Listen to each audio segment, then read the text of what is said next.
성령은 하나님이시죠. 영원에서 우주 만물이 지어지기 전에 아버지, 아들, 성령으로 동일하신 하나님으로 계셨습니다. 이 세 위격이신 하나님이신데 제1위격 성부 하나님은 대접을 잘 받으시오. 그러죠? 모든 게 다 하나님이 하셨다, 하나님이 했다고 그러죠. 창조도 하나님이 했다고 그래요. 그런데 하나님의 아들이신 예수 그리스도는 그냥 십자가에 죽으시고 부활하신 이 정도 하신 분으로만 생각을 하죠. 사실은 제2위격이 하나님의 아들이 원래 창조주잖아요. 아버지가 계획한 모든 일을 아들이 이룬다. 이게 실제 창조주죠. 근데 이게 이제 어떤 이해가 부족해요. 근데 성령은 더 이해가 부족해서 부흥사님들이 성령을 많이 오해를 하죠. 막 나눠주고 그냥 받아라 주고 막 이런 식으로 세계교회가 성령론에 대한 바른 이해가 가장 부족합니다. 참 이것 때문에 혼란이 많고 합의가 잘 안 되죠. 그래서 여러분들은 오늘 성령 강림주일이니까 설교를 잘 들으시고, 성령이 누구고 왜 오셨는가, 어떻게 받고 주신 목적이 뭔가 오늘 말씀 속에서 여러분들이 깊이 이해하고 바르게 알았으면 합니다. 영원에서 아버지와 아들로 함께 계셨던 성령 하나님이 인류에 오셨어요. 언제 오셨는가? 왜 오셨는가? 우리 먼저 한번 살펴보도록 합니다. 성령은 약속대로 오셨어요. 따라서 해보십시오. 성령은 약속대로 오셨다. 스스로 오신 게 아니에요. 누구와 누구의 약속대로 오셨죠? 오늘 본문에 읽었잖아요. 누구와 누구의 약속대로 오셨어요? 아버지와 아들의 약속대로 오셨습니다. 우리 예수 그리스도도 스스로 오신 게 아니에요. 아버지와 아들 약속대로 오십니다. 그런데 성령도 동일하게 약속대로 오셨어요. 언제 오셨어요? 약속은 영원에서 했는데 인류가 타락하면 어떻게 그들을 다시 구원해서 하나님 백성으로 회복시킬 건가? 이미 타락하기 이전에 아버지, 아들, 성령은 약속을 했죠. 이걸 좀 어려운 말로 구원 협약이다. 구원에 대해서 협의하고 약정을 이미 하셨어요.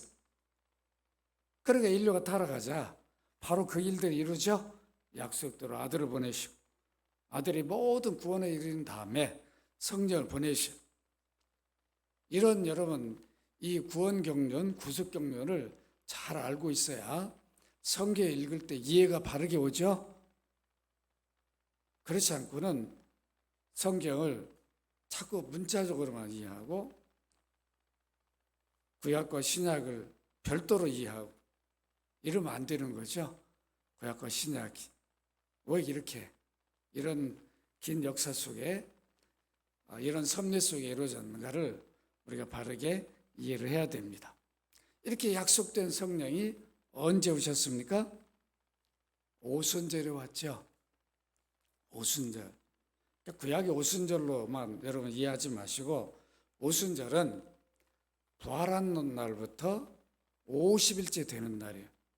여러분 7순, 6순, 8순 아시죠? 5순 50일째 되는 날이에요. 성천하고 10일째 되는 날. 오늘 하필이면 또 석가탄신이라고 겹쳤어요.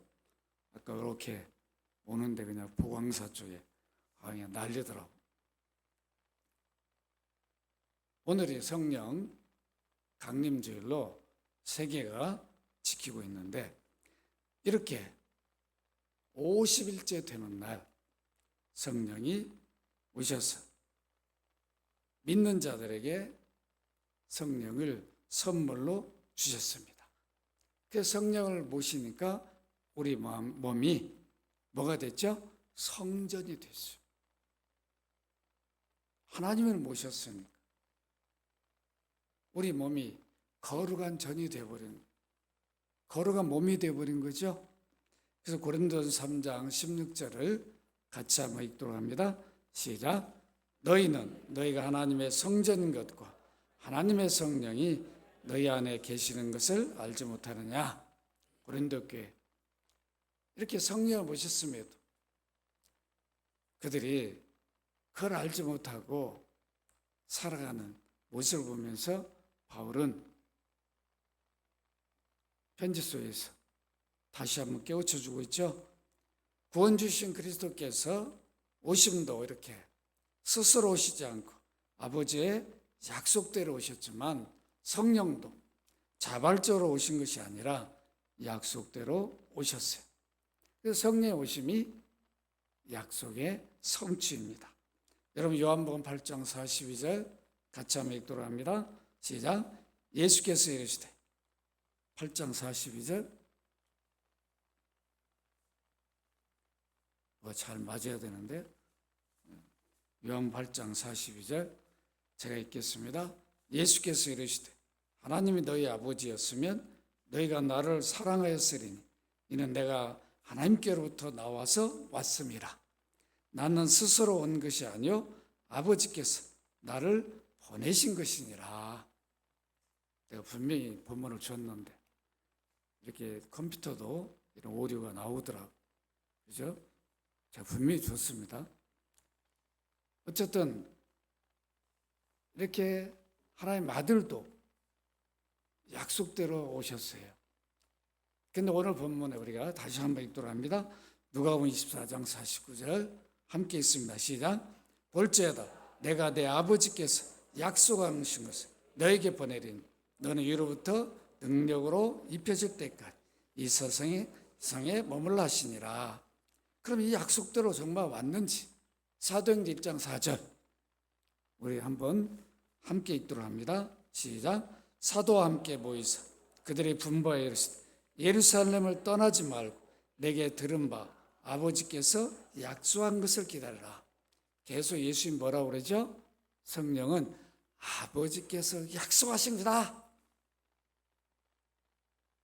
그러니까 떠나지 말라는 거예요. 예루살렘. 근데 십자가 죽으시고 부활하신 걸 봤으니까 이제 증인으로 살아야 되는데 아직은 기다려라는 거예요. 너희 힘으로 절대로 전도 못한다. 증인으로 못 사니까 기다려라. 성령이 오신다. 그래서 한 장소를 예루살렘에 우리는 다락방이라고 말하죠. 한 장소에 주님이 약속한 대로 그들이 떠나지 않고 기다렸습니다. 그 약속대로 사도행전 2장 1절로 4절 우리 같이 한번 읽도록 합니다. 시작.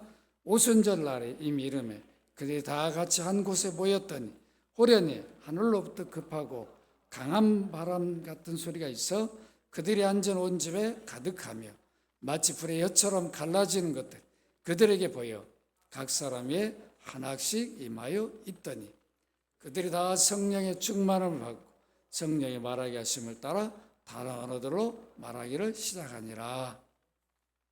이렇게 분명히 50일째 되는 날 약속된 성령이 오셨습니다. 그렇기 때문에 제자들이 그 이전에는 이미 구원을 받았어도 성령을 받지를 못했어요. 그러니까 성령 받기 전에는 예수님 계실 때는 전도를 직접 보내죠. 야, 한번 둘씩 짝지어가지고 전도 한번 해봐라.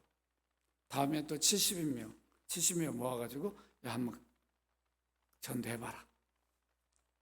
그랬는데 여러분 그 이후에는 제자들이 전도를 다닌 적이 없어요. 성령을 받아야 이미 구원받았음에도 불구하고 제자들은 성령 오신 다음에 놀라운 변화들이 일어나죠. 여러분 사도행전 2장 33절 같이 한번 읽도록 합니다. 시작. 하나님이 오른손으로 예수를 높이시며 그 약속한 성령을 아버지께 받아서 너희가 보고 듣는 이것을 부어주셨느니라. 약속대로 이제 모든 구원의 일을 다 이루고 보고하니까 약속한 성령을 보내주시죠. 그래서 성령을 오순절 때 오신 성령을 받게 되었습니다. 그렇다면 약속대로 오신 성령을 처음 받은 사람들이 몇 명일까요? 성경에. 그때 이미 예수 그리스도를 주로 믿는 자들은 이스라엘 전체 가운데 다 받았을 거예요. 그런데 성경에 공식적으로 성령을 받은 내가 성령의 약속된 성령을 받았구나. 이것을 서로 알게 되었어요. 그들이 바로 120명입니다.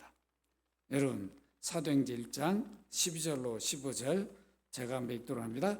제자들이 감람원의 한 산으로부터 예루살렘에 돌아오니 이 산은 예루살렘에서 가까워 안식일에 가기에 알맞은 길이라. 들어가 그들이 유하는 다락방으로 올라간 베드로, 요한, 야고보, 안드레와 빌립, 도마와 바돌로메, 마테오와 및 알페오의 아들 야고보, 셀로딘 시몬, 야고보의 아들 유다가 거기 있어 여자들과 예수의 어머니 마리아와 예수의 아우들과 더불어 마음을 같이하여 오로지 기도에 힘쓰더라. 함께 있습니다. 모인 무리의 수가 약 120명이 되더라. 그때 베드로가 그 형제 가운데 일어서서 이르되 몇 명이 모여 있었어요? 120명. 그러니까 120명의 성령을 받게 됩니다. 그런데 이때 여러분 처음 성령이 오셔서 120명에 그들에게 선물로 주실 때는 표적을 가지고 오셨어요. 왜 그랬을까요? 왜 표적을 갖고 왔을까요? 사도행전 2장 2절에 보면 호련히 하늘로부터 급하고 강한 바람 소리 같은 소리가 있어 그들이 앉아놓은 집에 가득하고 마치 불의 혀처럼 갈라지는 것들이 그들에게 보여 각 사람 위에 하나씩 임하여 있더라. 놀랍죠? 표적을 보여주셨어요. 왜 이 표적을 보여주셨을까요? 120명이 지금 한 곳에 기다리고 있는데 아무 표적도 없이 왔다면 서로 나는 받은 것 같은데 야, 너 좀 이상하지 않냐? 서로 이래야 되겠죠? 막 물어보고 막 이래야 된다. 나는 모르겠는데? 그럼 혼란이 있어지겠죠? 같이 기다리고 있는데. 그런데 이제는 여기서 더 이상 기다리지 말고 약속된 성령이 오셨다는 것을 확실하게 그들이 알도록 표적으로 임하셨어요. 여러분 이해가 됩니까? 이런 표적을 지금도 달라고 기도하면 안 됩니다. 처음에만. 안 그러면 이들이 계속 기다리고 있을 거 아니에요. 왜 성령이 언제까지 기다려야 되나? 이미 받았음에도 불구하고 모르면은 계속 기다리고 있을 거 아니에요. 그러겠죠? 우리 연합교회 성도들 같은 바로 나갔을 거야 아마. 아니요. 이분들은 이 안에는 부활도 있지만 도마도 있어요. 그러니까 참 그죠? 얼마나 또 앞으로 어떤 일이 일어날지 모르는 핍박도 심할 수 있고 그러니까 이들은 약속된 성령을 기다리고 있는데 성령이 오셨다는 표적이 없으면 계속 기다리고 있을 수밖에 없었어요. 그러니까 그러지 말라라고 표적을 동반합니다. 여기 120명 어느 누구도 성령이 누구이시고 어떻게 받는지 알고 있는 사람이 없어요. 받아본 적이 없으니까. 어이구 오셨구나. 서로 다 그냥 너무 더 확실한 거예요. 눈으로 우리 자기들의 심장으로 다 느끼는 거예요.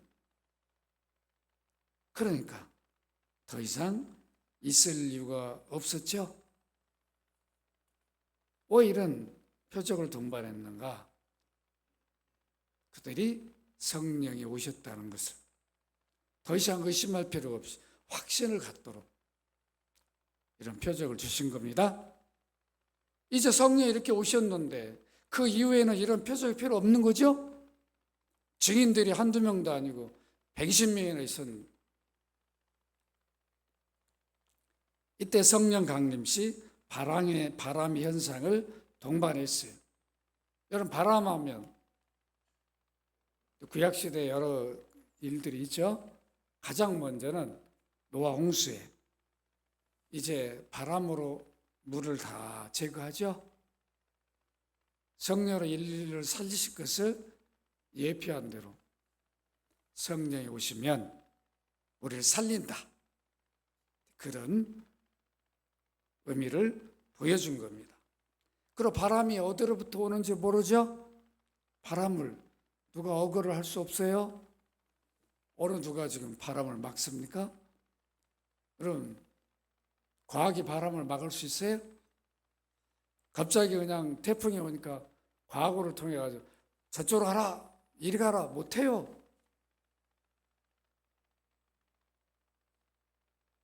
바람은 우리가 그렇게 할 수 있는 게 아니죠.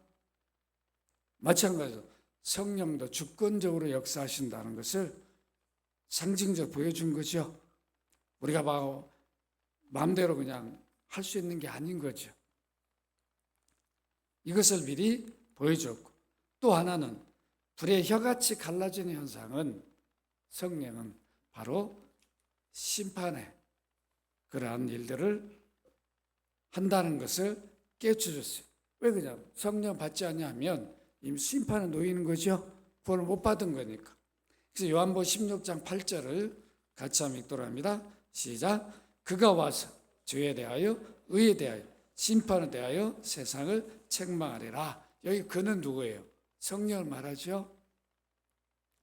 성령이 오면 예수 그리스도를 믿게 합니다. 왜 믿어야 하는 걸 알게 해주시죠. 이거 안 믿으면 구원을 못 받으니까 영원한 심판에 빠지게 돼요.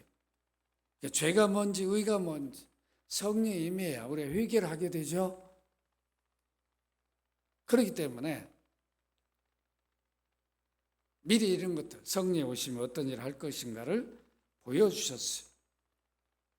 이렇게 120명은 성령이 주 예수님의 약속대로 오셔서 받았기 때문에 더 이상 이제 어떤 장소에 모여서 그 한 장소에 계속 있을 필요가 없게 되었어요. 왜 그러냐? 오늘날 우리는 성령을 받아도 다 달라요. 어떤 분들은 그냥 받아가지고 막 마음이 뜨거워가지고 막 견디지 못하는 분이 있어요. 그래서 막 찬송도 그냥 가만히 하지 않고 그냥 막 일어나서 막 움직이고 막 이런 분도 있어요. 어떤 분은 성령 모셨는데도 그냥 너무 순진하고 또 조심하고 그래서 혹시 다른 사람 또 좀 이상하게 여길까봐 조용히 찬송도 그냥 우리 성도 안에도 그렇잖아요. 어떤 분은 찬송을 그냥 노래도 잘 못 부르는 분들도 막 이러는데 어떤 분은 노래도 잘 부르는 분들 그냥 조용히 노래방 가면 그냥 막 신나가지고 막 부르는데 예배당에 오면 그냥 모기 소리로 그냥 그죠? 제가 왜 이 말씀을 드리냐면 다르다는 거예요. 성령의 영이시기 때문에 오셔도 달라. 어떤 분은 막 방언도 막 하는데 어떤 분은 또 아무리 시켜도 방언을 못하면서 방언을 달라고 그냥 그렇게 어떤 분은 방언 생각도 안 하는데 막 기도하다가 방언하는 분도 있고 그래요? 제가 청년 시절에 주일학기를 데리고 저 관악산 산기도로 한번 가서 방학 때 아주 굴에 들어가서 막 기도를 하는데 애들이 막 주일학생들이 방언을 막 하더라고. 가르쳐준 걔들이 방언이 뭔지도 모르는 그런 경우가 있어. 근데 목사님들 중에서 방언 못하는 사람이 훨씬 많아. 못하는 분들이 더 많아요? 하는 분보다? 그러니까 오늘날은 성령을 받았는지 안 받은 현상 가지고 파악을 하면 안 되는 거죠. 이분이 찬송도 좀 힘없이 하는 거 보니까 성령 안 받은 것 이렇게 하시면 안 된다. 열심히 믿음 생활 안 하는 거 보고 이분은 성령 안 받은 것 같다 이러시면 안 된다. 다 달라요. 다르기 때문에 그런 모습만 가지고는 우리가 성령을 모셨는지 안 모셨는지 확인할 수가 없습니다. 성령감님은 이렇게 그리스도의 구속으로 이루어졌어요. 그렇기 때문에 그리스도가 십자가에 피 흘려 죽고 부활하신 다음에 또 승천하셔서 본래 오신 자리로 가셔서 아버지께 보고하기 전에는 신약 백성들은 성령 받을 수가 없었어요. 왜 그러냐면 예수님이 그들과 함께 하니까. 성령이 그들과 함께 할 이유가 없죠. 예수님이 떠나가야 오시는 거예요. 그죠? 그거에 대해서는 다음 주에 제가 말씀드릴 겁니다. 그러니까 구약시대에는 그리스도가 구원주가 오시기 전이니까 성령을 특별한 사람들에게만 임했다가 떠나고 그랬어요. 완전히 모시지를 못했어요. 구약시대는. 그래서 다윗도 여러분들 선지자들도 특별한 사람이 임했다가 그러니까 다윗도 떠나지 않기를 기도하죠. 삼손도 떠나버리잖아요. 떠나지만 다시 오신 임했다 떠나고 그랬어요. 신약에는 그리스도의 구속이 이루어진 이후에는 한 번 오시면 영원히 계셔. 이 차이가 있죠. 왜 그러냐면 그리스도의 구속의 공로 때문에 그러는 거예요. 그래서 아버지와의 약속으로 성령이 오셨다는 것을 여러분 잊지 말아야 되는 이유가 이게 바로 그리스도의 구속이라는 거예요. 그래서 반드시 성령은 그리스도 구속 이후에 승천하신 다음에 받게 돼요. 그때 오신 성령은 한 번 오시면 영원히 떠나지 않고 우리와 함께합니다. 그래서 예수님이 구속을 이루기 전에 미리 말씀해 주셨어요. 요한복음 7장 38절 39절 우리 같이 한번 7장 38절 39절입니다. 읽도록 합니다. 시작. 나를 믿는 자는 성경 이름과 같이 그 배에서 생수의 강이 흘러나오리라 하시니 이는 그를 믿는 자들이 받을 성령을 가르쳐 말씀하신 것이라. 예수께서 아직 영광을 받지 아니하셨으므로 성령이 아직 그들에게 계시지 아니하시더라. 배에서 생수의 강이 흘러나온 게 성령을 받을 것을 말한 건데 그걸 또 주석까지 주셨어요. 이는 그를 믿는 자들이 받을 성령을 가리킨다. 그러니까 이미 믿고 있는 자들이 성령을 아직 받을 수 없었어요. 예수님 따른 자들이 이미 믿고 있는 구원받은 자들. 왜요? 아직 십자가 구속을 안 이뤘거든. 그래서 후에 받은 거죠. 그러니까 이 공식이 지금도 예수 믿지만 후에 성령을 받는다 이런 뜻이 아니에요. 이때는 아직 받을 수가 없었는데 여기 보니까 예수께서 아직 영광을 받지 아니했다. 성령 아직 그들에게 계시지 아니하다. 이 말이 뭐예요? 예수의 영광을 받는 게 뭐예요? 십자가에 죽으셔야 되죠. 그 일을 하게 오셨는 아직 안 죽으셨어요. 그 성령 받을 수 없었던 거죠. 여러분 이걸 잘 알아야 돼요. 그 구약시대에도 성령을 이스라엘 백성 전체나 누구도 다 한 번 모시고 영원히 모시지를 못했어요. 그렇게 하시질 않았어요. 그래서 구약시대는 어떻게 합니까? 성령이 백성들이 임했다 떠났다 그러니까 어떻게 돼요? 구름기둥으로 불기둥으로 이렇게 인도하죠. 전체로 함께 하시다가 떠나시고 필요하면 오셨다 떠나시고 그랬어요. 그리스도 구속 이후에는 한 번 오시면 영원히 계셔요. 그래서 요한복음 12장 23절 24절에 분명히 영광을 받는 게 뭔가를 말씀해 주십니다. 함께 읽습니다. 시작. 예수께 대답하여 이르시되 인자가 영광을 얻을 때가 왔도다. 내가 진실로 진실로 너희에게로는 한 알의 밀이 땅에 떨어져 죽지 아니하면 한 알 그대로 있고 죽으면 많은 열매를 맺느니라. 한 알의 밀화로 죽는 거죠. 예수님 잡히실 때가 될 때는 피하지 않아요. 그러죠? 영광을 받을 때가 왔거든요. 그 십자가에 죽으십니다. 이렇게 성령은 약속대로 오셔서 120명이 받았어요. 그러니까 성령을 받기 위해서 그들이 기다릴 필요가 없었어요. 그렇다면 오늘 우리는 성령 어떻게 받고 성령을 받은 증거가 무엇인가? 그때와 지금 달라요. 이걸 여러분들이 분명히 알아야 돼요. 성경을 문자적으로 해석하니까 자꾸 세컨버리심을 얘기를 해요. 제가 성령 논문을 쓴 사람이죠. 그러니까 여러분들이 제가 말한 거를 확실하게 성령 논문을 썼어요. 그러니까 제가 주의신학 전공을 했지만 특히 성령 논문을 썼어요. 그래서 내가 누구 앞에서도 분명하게 말할 수 있어요. 아시겠죠?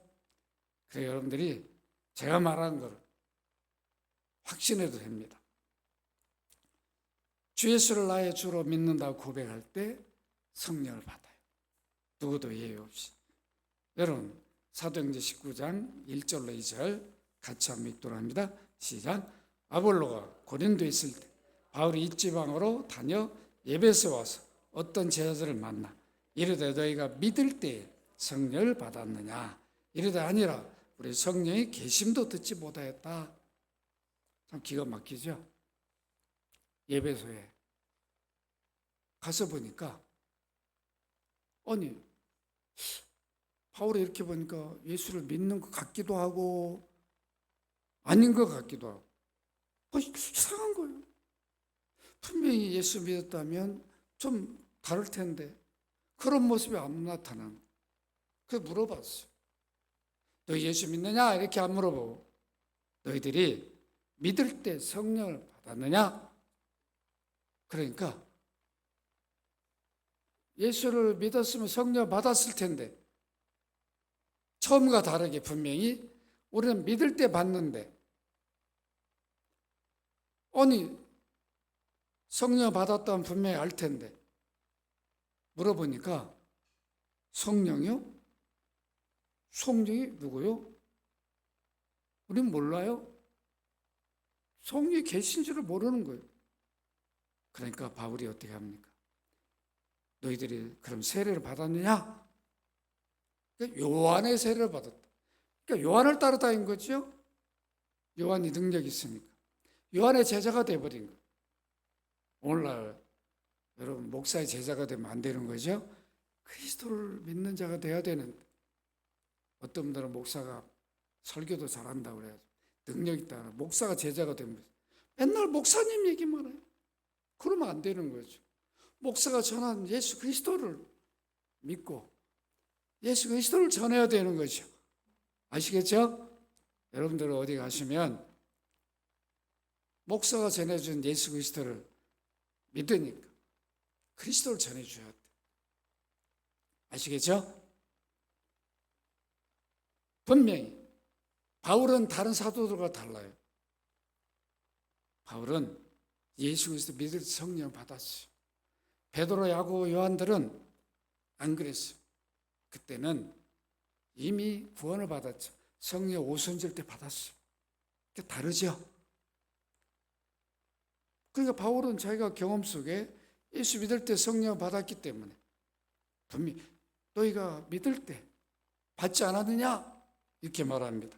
또 갈라디아 교회도 편지할 때 이렇게 말합니다. 갈라디아 3장 2절 함께 읽도록 합니다. 시작.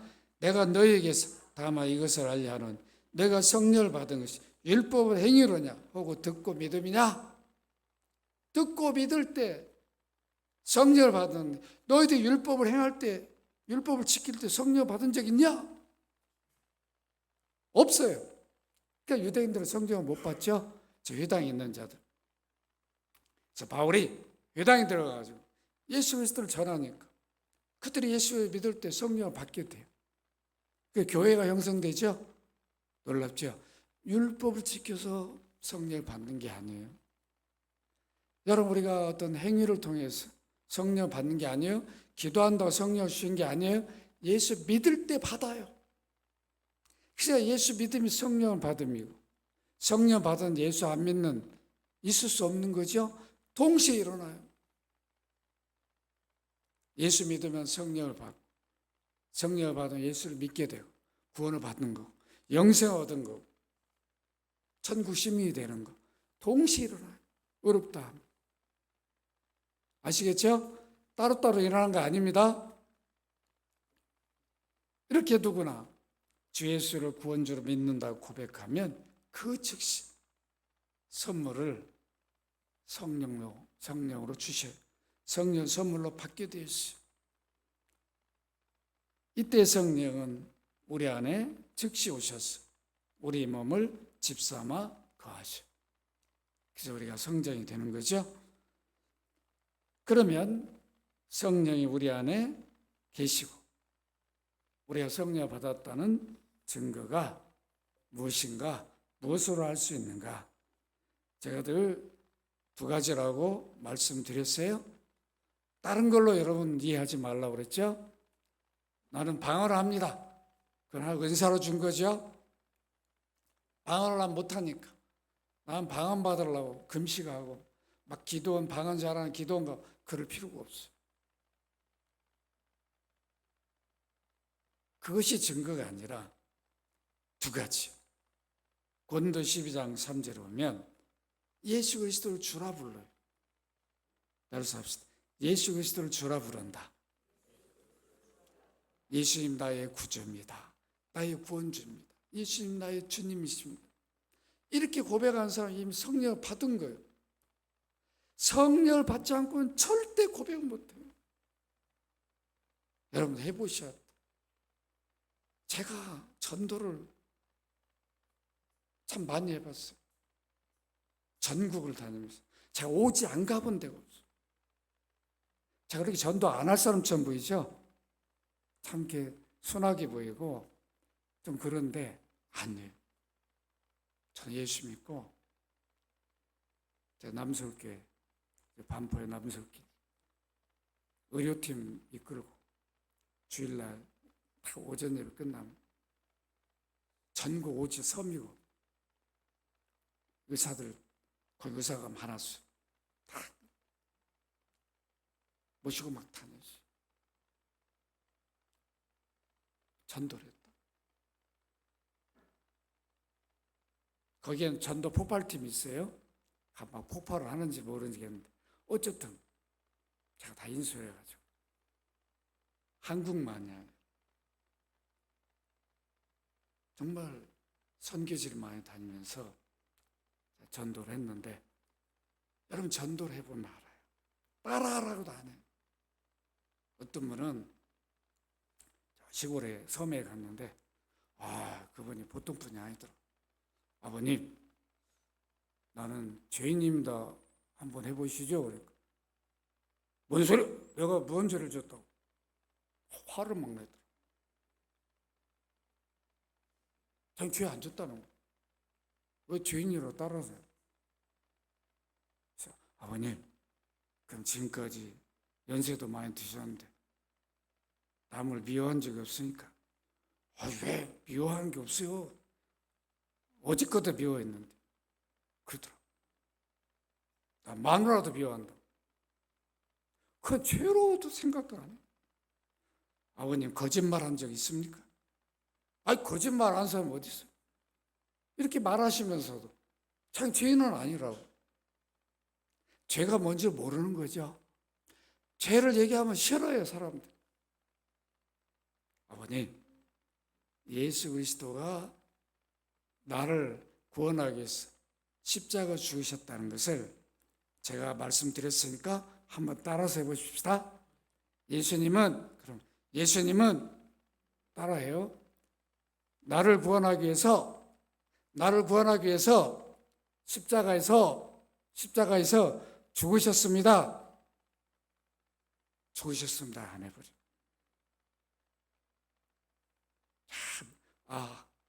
다음에 할게요. 그래. 안 합니다. 나의 구주임을 믿습니다. 이걸 따라하라고도 안 해요. 딱 거기서 멈춰버립니다.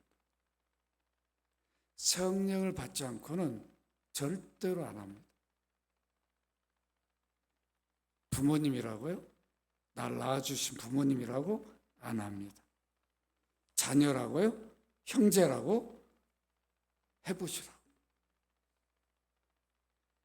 어쩔 수 없이 압력을 가지고 강압적으로 하면 따라하는 건 아니죠. 스스로 성령이 오셔서 그대로 고백한 사람은 성령을 받은 사람, 구원을 받은 사람. 강압적으로 막 군대에서 따라해! 그러니까 막 겁먹어가지고 이건 아니랍니다. 그런 방식이 아니고 1대1로 이렇게 복음을 전해서 했는데도 고백을 안 하면 그걸 보면서 우리가 확인할 수 있죠. 성령으로 아니하고는 예수를 주로 할 수 없어요. 성령이 우리 안에 오셔야 예수 그리스도가 이룬 구원이 내 것으로 받아들여져. 그래 회개가 일어나 죄인이라는 걸 알아요.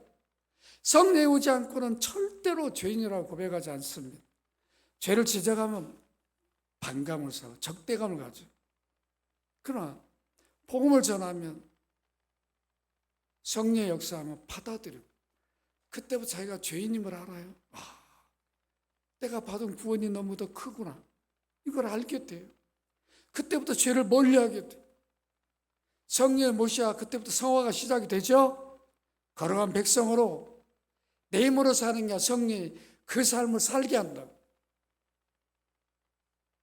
옛사람 버리게 하죠. 내 이름으로는 못 버려요. 이렇게 성령을 모시면 받은 사람 예수 그리스도를 주라고 고백해요. 누구 앞에서 당당하게 언제든지 주님 사랑합니다. 믿습니다. 주님의 십자가 바라보면 눈물이 나고 감격스러워. 내가 어쩌다가 예수를 이렇게 믿게 됐는가. 기뻐. 내가 주를 위해서 사는 게 이렇게 영광스럽고 침으로 여기면 안 되죠. 저는 목회하면서 이 목회를 짐으로 여겨본 적이 없어요. 내가 부족하지만 너무 감사한 거예요. 너무 감사해요.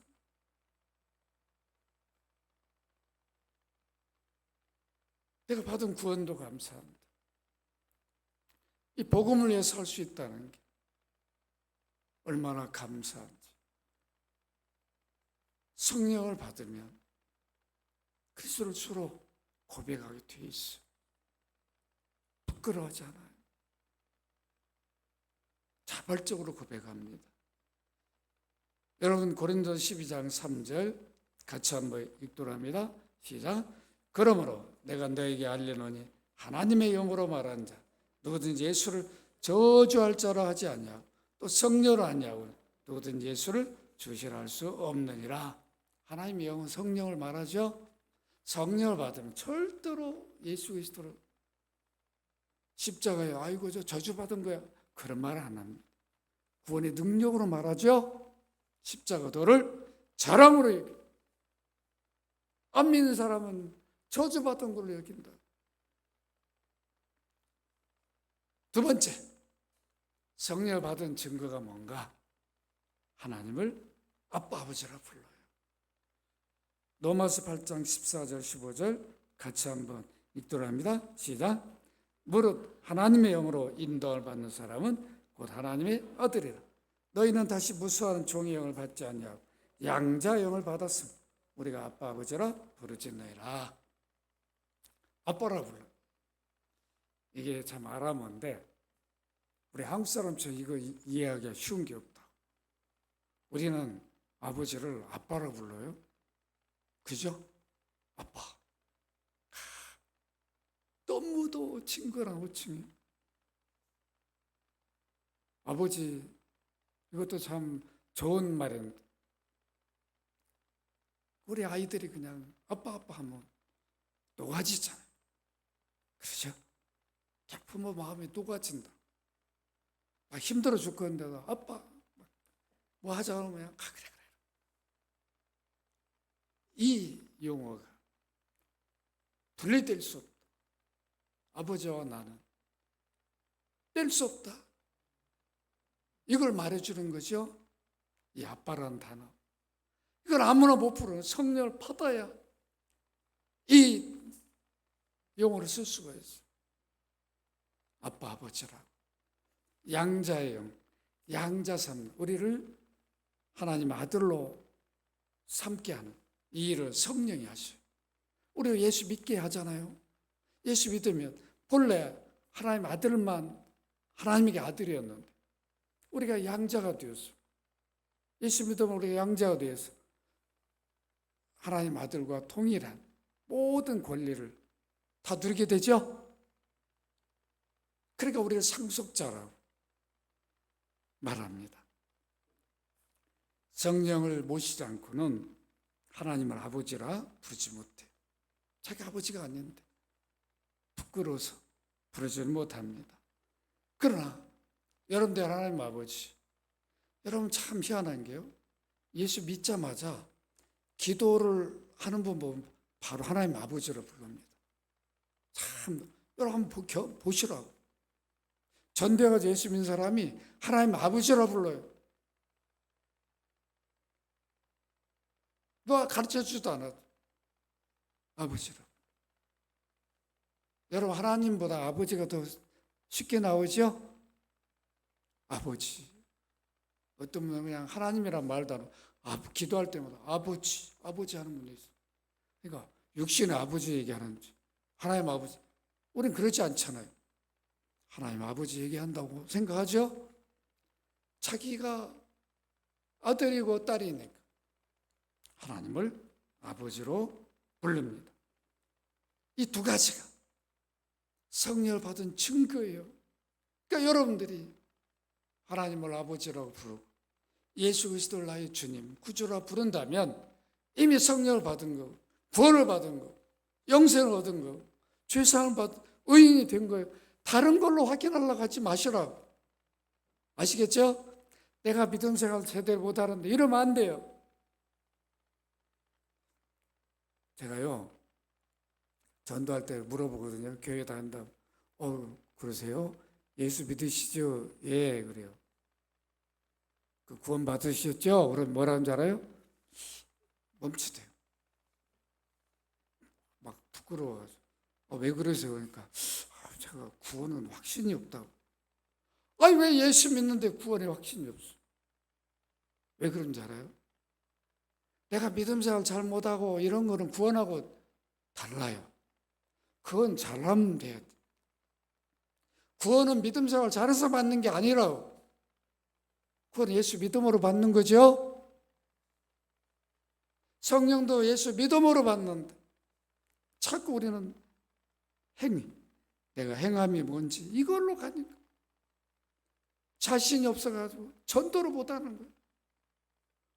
내가 이렇게 살고 있는데 내가 누구한테 전도를 해? 아니란 말이에요. 그렇게 생각하면 안 돼. 내가 믿으니까 믿는 분을 전하는 거죠. 이게 증인이 되는 겁니다. 여러분 이처럼 큰 복이 어디 있냐? 성령을 모시고 사는 이처럼 큰 이적이 어디 있어요? 많은 분들이 성령을 모시고도 자꾸 세상 이적만 바라요.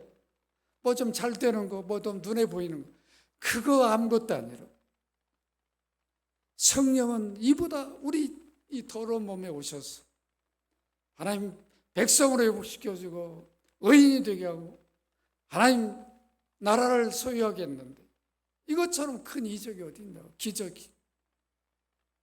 이런 보화를 우리가 가졌는데 이걸 그렇게 여기질 않아요. 그러니까 세상 사람들은 우리는 비교할 수 없는 신분이잖아요. 아시겠죠? 그런 담대함을 가져야 되는데 그러지 못한 우리들 모습 보면 안타깝잖아요.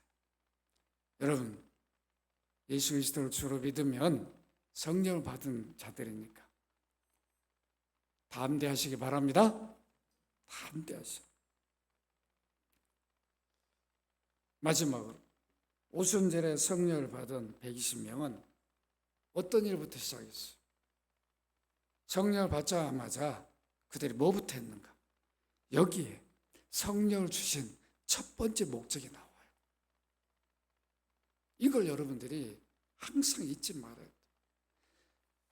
첫 번째 신약시대에 성령을 받은 자들이 제일 먼저 뭐부터 시작했는가? 그게 바로 사도행전 2장 4절이에요. 우리 함께 읽도록 합니다. 시작. 그들이 다 성령의 충만함을 받고 성령의 말하게 하심을 따라 다른 언어들로 말하기 시작했다. 여기 이제 충만이라는 단어가 참 오해하기 쉬운 단어죠. 우리는 충만하면 또 받고 또 부어지고 자꾸 이런 것으로 우리는 이해를 하고 있어요. 그렇지 않습니다. 이건 통치, 지배를 말합니다. 아시겠죠? 성령의 지배, 통치를 받는 것을 충만이라고 말하는 거예요. 근데 이거를 잘못 우리가 해석을 하니까 자꾸 또 받으려고. 이미 성령 주셨는데 또 받으려고. 그래서 우리는 성령을 마시다, 성령을 받다, 성령을 기름 부음 받다, 뭐 성령을 뭐 이렇게 이런 걸 자꾸 나누는데 아니요, 똑같은 말이에요. 다르게 표현한 거죠. 성령을 받다, 모시다, 마시다, 기름 부음 받다, 다 똑같은 말이에요. 한 번 받는 거예요. 그런데 우리는 그때마다 해석을 잘못해가지고 이미 성령을 모셨어도 다시 또 충만히 받아야 되니까 기름 부음을 받아야 돼. 성령 세례를 받아야 된다 그러니까 또 기도원 가서 막 금식하고 그러는데 그러지 마세요. 이미 받았으니까. 받은 사람들이 어떻게 사는 것을 우리가 모르니까 자꾸 다른 생각을 하죠. 여기 첫 번째 성령을 받은 그들이 어떤 모습이었냐면 성령으로 지배됩니다. 통치를 받아요. 그래서 성령이 말하게 하심을 따라 말하기 시작해요. 바로 나가자마자. 성령을 주신 목적이 뭐예요? 나가서 말해. 너희도 예수 믿잖아. 이제 그리스도를 전해. 내가 이 일을 위해 너희 안에 왔으니까 내가 도와줄 테니까 가서 전해 하니까 나가서 막 누가 전도하라고 베드로가 일어서가지고 야 우리 성령 받으시 나가 전도해야 돼 이런 말 한 적이 없어. 120명 막 나가서 유대인들과 막 전하는 거죠. 이게 초대교회 역사 아니에요? 놀라운 일입니다. 특히 사도들이 성령을 받자마자 성령의 지배되어 나가서 유대인들에게 복음을 전하는데 그때 예루살렘에 모인 사람들은 사도행전에 기록하기를 15개국에서 온 유월절 제사하기에서 모였다가 그들이 뭘 봤어요? 예수 그리스도의 십자가를 봤어요. 놀라운 일. 이게 도대체 뭐야? 성전 제사에 왔는 십자가 달리신 그분이 그리스도라고 그러니까 혼란에 빠졌어요. 그런 사람들 앞에서 베드로가 일어나가지고 사도들이 막 복음을 전해요. 예수 그리스도를 전해요. 그러니까 그때 복음을 받은 그들이 3,000명, 5,000명씩 하루에 막 돌아오죠. 놀라운 일 아닙니까? 베드로 사도가 그냥 우리 연합교회 한 번만 와가지고 과천에 한 번만 전화하면 그냥 5,000명이 막 돌아올 텐데. 성령을 받으니까 성령을 주신 목적대로 나가가지고 복음을 전합니다. 그런데 15개국 온 사람들한테 디아스포라, 흩어져 살던 유대인들은 그 나라 언어를 갖고 있는데 그들이 어떻게 복음을 전해요? 너무 급한데.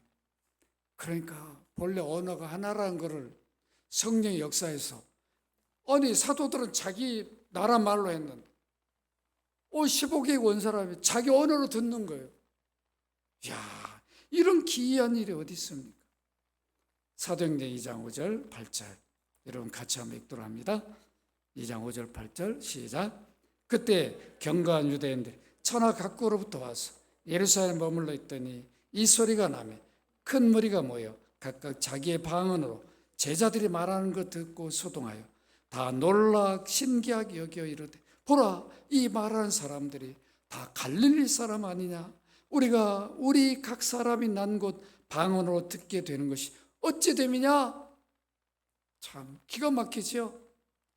야, 어떻게 우리나라 언어로 이게 들리는 게 이게 어찌미냐? 올라 우리는 이제 동시통역이 AI가 그냥 말로만 바로, 그때는 그게 없었어요. 대부분 어부 출신들이 뭐 어느 언어를 알겠어요? 자기 언어밖에 모르지. 근데 예수 그리스도를 전하자 성령이 듣는 자들 그 귀에 그대로 들려주는 거예요. 기가 막히지 않습니까? 이런 역사, 인류 역사에 어디 있냐? 복음을 효과적으로 전하도록 방언을 사용한 거죠. 다른 언어를. 첫 성령을 받은 이들이 성령을 주신 목적을 이루고 있었어요. 성령을 주신 가장 근본적인 목적은 바로 뭐라는 거예요? 그리스도를 전하라는 거죠. 이때 성령이 역사한다는 거예요. 성령을 믿고 전하, 성령을 주시면 나가서 말하라, 입을 열어라. 성령은 절대로 전도 안 하십니다. 믿는 우리를 사용하셔서 전도하시오. 그러니까 우리는 입을 벌려줘야 돼. 믿음은 들음에서 나죠. 그리스도를 들려주면 성령의 역사를 합니다. 사도행전 1장 8절 같이 한번 읽도록 합니다. 시작. 오직 성령이 너에게 임하시고 내가 권능을 받고 예루살렘 온 유대와 사마리아 땅 끝까지 이르러 내 증인이 되리라 하시니라. 되고 있어요, 안 되고 있어요? 성령 주셨는데 그냥 다락방에만 앉아 있으면 되겠냐고. 지금 선교사들이 각 나라마다 가서 복음을 전하니까 예수 믿게 되잖아요.